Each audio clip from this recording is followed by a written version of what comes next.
I'm Mary. And I'm Jenny. Couldn't get enough of our podcast? Well, all right. Here's one more bite.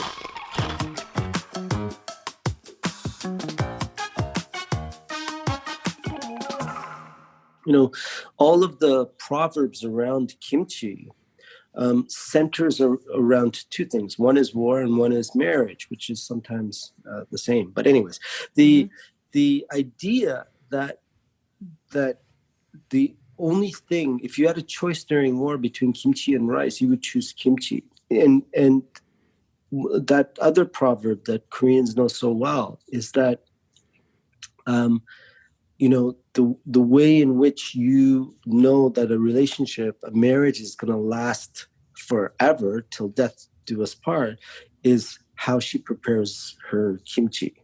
And it's unfortunate that it's gender discriminatory like that. But the fact of the matter is, I think the reason why we love kimchi so much as Koreans is that women made it, right? Our mothers, our grandmothers made it. And nothing, all kimchi is on the one hand a very specific Napa cabbage. When we're talking about kimchi, we're really referring to that specific type of kimchi. But kimchi is also a generic classification of over 275 different little dishes that were mostly plant-based. And so you got to think what happened when the Buddhist culture, when the royalty and all of the aristocrats forced the average peasant, which was 95% of the Korean population back then, to forbid them from eating meat.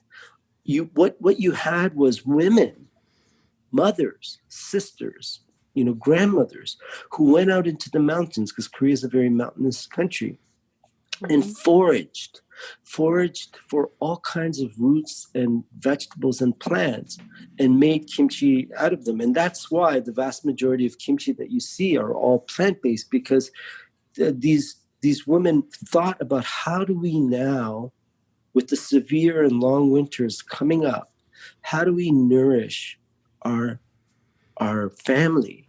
How do we express that love of it's through survival?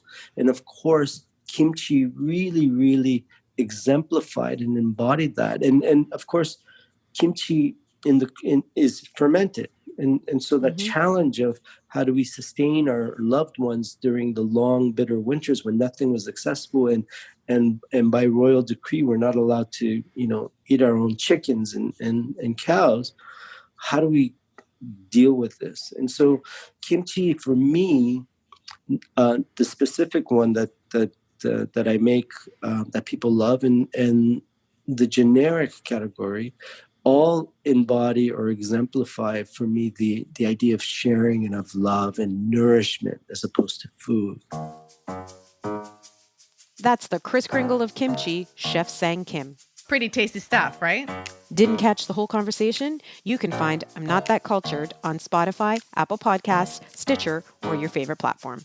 Don't forget to check us out on Instagram at Bits and Bytes Show, or for more at bitsandbytesshow.com.